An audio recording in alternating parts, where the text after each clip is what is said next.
Olá, gente querida do coração verde e amarelo. Sou Cleiton Basso em mais uma edição imperdível do seu jornal. Acompanhe as notícias do governo federal, do Brasil e do presidente Jair Bolsonaro. E deixe seu comentário, queremos saber de onde você nos assiste, de qual lugar abençoado e maravilhoso do Brasil ou do mundo você nos acompanha. E é sempre importante ver se o sininho de notificações está ativo. Com o sininho ativado, você recebe nossas atualizações diárias. E vamos agora às notícias desta edição. Um dos assuntos mais comentados desta quarta-feira foi a exoneração da atriz Regina Duarte do cargo de secretária especial da Cultura do Ministério do Turismo. O decreto foi publicado no Diário Oficial da União. A atriz tomou posse na secretaria em 4 de março. A saída de Regina foi anunciada no dia 20 de maio e formalizada agora nesta quarta-feira, dia 10. Naquela ocasião, quando foi anunciada a saída de Regina, o presidente Bolsonaro informou que ela assumiria o comando da Cinemateca Brasileira em São Paulo, mas ainda não houve nomeação oficial. A instituição, ligada à Secretaria Especial da Cultura, é responsável pela preservação da produção audiovisual do país. Em uma rede social, Regina Duarte, sempre com muito carinho, demonstrou alívio. Ela não conseguiu se encontrar, na verdade, no ambiente político que está sempre presente nas repartições públicas. E quem não lembra quando Moro disse ao presidente da Ordem dos Advogados do Brasil, Felipe Santa Cruz, para abandonar a postura de militante político partidário e as ofensas ao presidente Bolsonaro? Bom, bastou Moro se rebelar contra o presidente para iniciar um novo patamar no relacionamento entre ele e o presidente da OAB. Agora, Felipe Santa Cruz defende o direito de Sérgio Moro se inscrever na entidade, já que muitos advogados ligados a Lula querem impugnar a inscrição de Moro na entidade. Felipe Santa Cruz e Sérgio Moro, nesta altura do campeonato, podem ter o mesmo propósito. Por quê? O Conselho Federal da Ordem dos Advogados do Brasil conduz internamente um processo para decidir em agosto se apresenta ou não um pedido de impeachment contra o presidente Jair Bolsonaro. Para embasar a decisão, a entidade abriu espaço para a manifestação, além do próprio presidente Bolsonaro, também do ex-ministro Sérgio Moro, onde Moro já reafirmou as acusações contra Bolsonaro de suposta interferência política na Polícia Federal. O que, seja até pela divulgação da reunião no dia 22 de abril, ou qualquer outra afirmação feita por Moro, não conseguiu ele provar nada até aqui, e ele mesmo admitiu em depoimento à Polícia Federal que Bolsonaro não cometeu crime algum.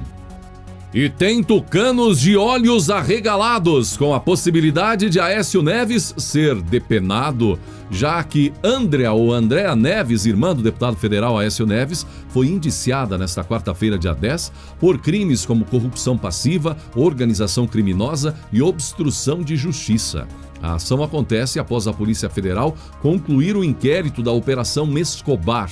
Agora cabe ao Ministério Público definir se abre ou não denúncia contra os indiciados. Caso eles sejam denunciados, a Justiça deverá decidir se aceita ou não a denúncia e os torna réus, então.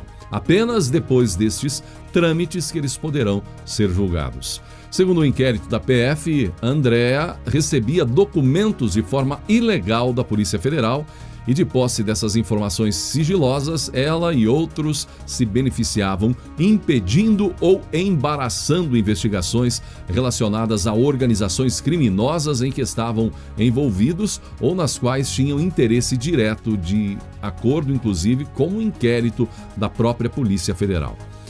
Gente, Tancredo Neves não deve estar contente nada não com o que certos netos estão fazendo com a reputação da família.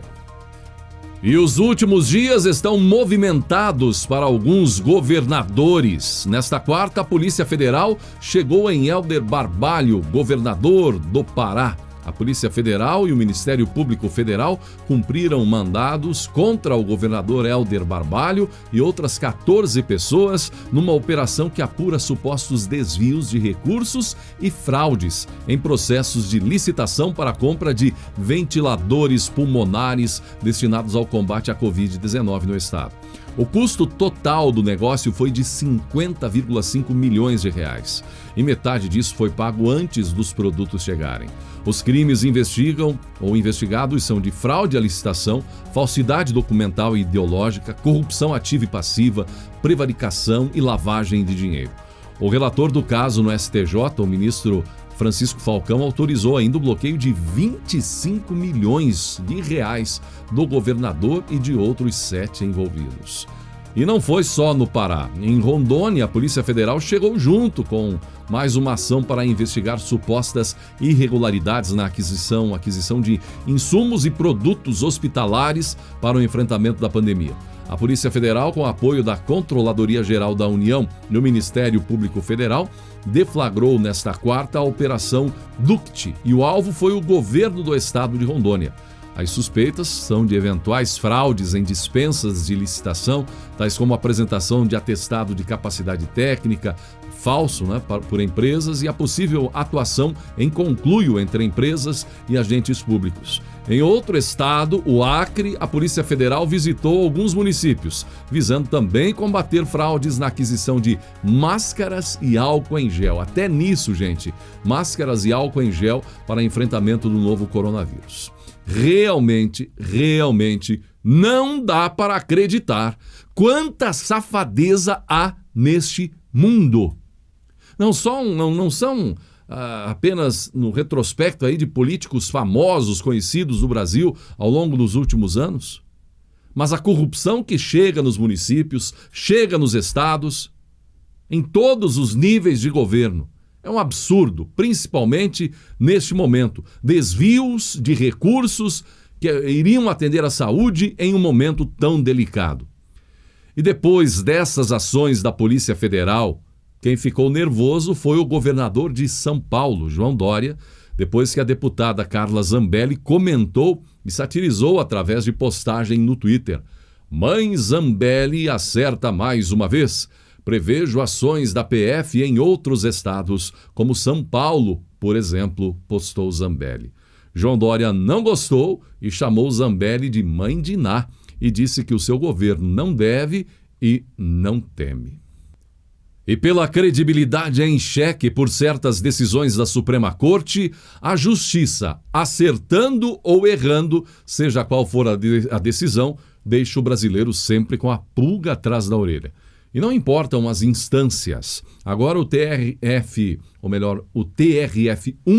trancou uma ação penal em relação a um sobrinho de Lula, no caso que envolve contratos de 20 milhões de reais em Angola entre a Odebrecht e uma empresa do sobrinho do petista.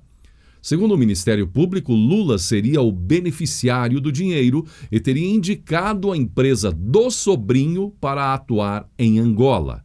De acordo com a quarta turma do TRF1, a decisão de trancar o processo foi motivada por inépcia da denúncia, ou, em outras palavras, denúncia fraca, sem argumentos, sem força para provar irregularidade.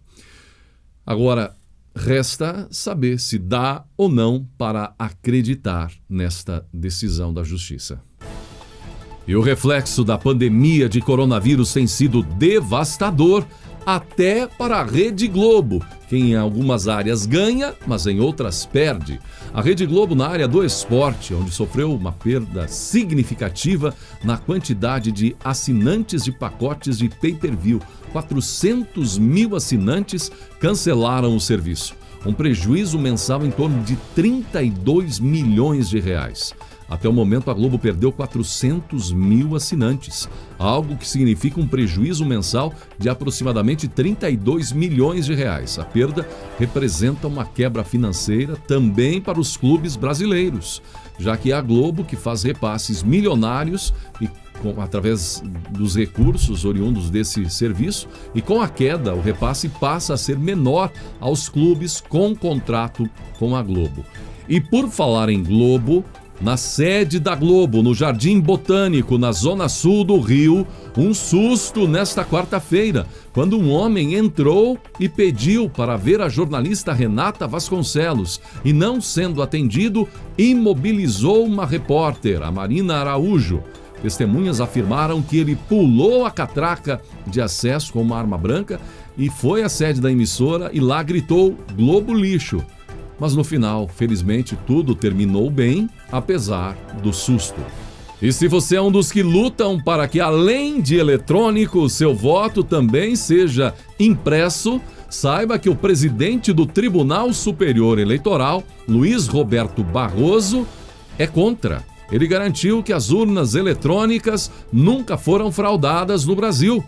Há alguns equívocos que se disseminam e as pessoas passam a acreditar neles. Fraude havia no tempo do voto impresso. Desde quando as urnas eletrônicas foram implantadas em 1996, nunca houve nenhum caso comprovado de fraude nas eleições. Voltar ao voto impresso é como cancelar a assinatura da Netflix, comprar um videocassete e subsidiar locadoras para voltarem a alugar fitas. E Barroso ainda falou que as pesquisas corresponderam aos resultados das eleições, o que certamente levanta outra polêmica além do voto impresso. O presidente Fernando Henrique disse que ele foi eleito por esse sistema, pela urna eletrônica. O presidente Lula no primeiro mandato, o presidente Lula no segundo mandato, a presidente Dilma no primeiro e no segundo, e o presidente Jair Bolsonaro também. Alguém acha que essas pessoas não foram as preferidas do eleitorado, inclusive com o resultado correspondendo às pesquisas? Disse Barroso. E você, concorda com ele ou prefere o voto impresso junto ao voto eletrônico como garantia? Pensa aí. E ali no TSE, o ministro Alexandre de Moraes também pediu vista, levando o plenário do Tribunal Superior Eleitoral a adiar a análise de pedido da oposição para cassar a chapa Jair Bolsonaro e Hamilton Mourão, eleita à presidência da República em 2018. O arquivamento, gente, da denúncia é esperado, mas agora, após pedido de vista de Moraes, não há data para ele ser concluído. O relator do caso no TSE, ministro Og Fernandes, votou contra o pedido dos autores, mas agora restam ainda os votos, sabe de quem? De Alexandre de Moraes e do presidente do TSE, ministro Luiz Roberto Barroso. O vice-presidente Hamilton Mourão afirmou que o desmatamento da Amazônia no mês de maio caiu para o mínimo nos últimos anos. O desmatamento no mês de maio caiu ao mínimo comparado com anos anteriores. Então, nosso primeiro objetivo foi conquistado. Hamilton Mourão preside o Conselho da Amazônia. Ele garantiu que a meta do governo é reduzir também ao mínimo as queimadas na floresta amazônica. O segundo objetivo é nós não permitirmos que no segundo semestre ocorram as queimadas na extensão que ocorreram no ano passado. Então a meta para o nosso governo é termos um número de queimadas inferior ao mínimo histórico, disse Mourão. Agora é muito importante essa informação. O desmatamento no mês de maio caiu ao mínimo comparado com anos anteriores. Todos concordam em preservar a floresta, todos concordam que criminosos do desmate ilegal devem ser punidos. Agora, que a maioria dos brasileiros, o que a maioria dos brasileiros não concorda é com fake news. Fake news que dizem, inclusive, a esquerda acredita que as queimadas lá de agosto ainda acontecem na floresta amazônica. E não concorda também, grande parte dos brasileiros não concorda com abusos feitos por ONGs naquela região, em nome da bandeira da esquerda contra o governo Bolsonaro. E muitos telespectadores do SBT estão questionando o motivo da jornalista Raquel Sherazade deixar de apresentar o SBT Brasil desde a última quinta-feira, dia 4 de junho. É de conhecimento que já há alguns meses Raquel não apresenta o jornal nas sextas-feiras por ordem direta de Silvio Santos, que ficou insatisfeito com alguns comentários feitos por ela no ar. No entanto, nessa semana a apresentadora não reapareceu também na segunda-feira, sendo substituída. A informação que se tem é que dessa vez a ausência de Raquel não se trata de uma punição. Ela teria tirado uma semana de folga, retornando ao comando no jornal do SBT, dia 15 de junho do SBT Brasil. A volta, porém, será apenas por 4 dias, pois está previsto que sexta-feira, dia 19, Sherazade voltará a se ausentar da bancada do telejornal para tirar férias da emissora de Silvio Santos, retornando ao comando do telejornal apenas em julho. As críticas ao presidente Bolsonaro e sua postura à esquerda têm incomodado a brasileiros conservadores e talvez isso tenha um reflexo direto na audiência do telejornal e automaticamente isso incomoda Silvio Santos também. E outro que regularmente faz questão de caprichar nas críticas contra o governo Bolsonaro e cobrar a população, além de causar revolta nos cristãos, como foi no caso do especial de Natal do Porta dos Fundos, é o ator Fábio Porchat, que foi pego no flagrante. E os brasileiros de plantão não deixaram barato, porque não basta cobrar, gente, da população e do presidente. Antes de falar, tem que dar exemplo. Alguns cidadãos registraram Fábio Porchat e legendaram, inclusive, um pequeno vídeo dele livremente pelas ruas. O Fábio Porchat, do Fique em Casa, correndo sem máscara. Hipocrisia a gente vê por aqui, disse a legenda que acompanhou o vídeo nas redes sociais. Gente, olha a galera do Fique em Casa aqui, ó. Quem tá vindo correndo aqui, ó. Sem máscara. Sem máscara. Rede, boa, boa, boa. 1, 2, 3, já. Cadê o distanciamento? A máscara, Porchat! Cadê a máscara? Porchat tem máscara! Olha lá, distanciamento pessoal! As micro e pequenas empresas já podem solicitar o crédito oferecido por meio do Programa Nacional de Apoio às Microempresas e Empresas de Pequeno Porte.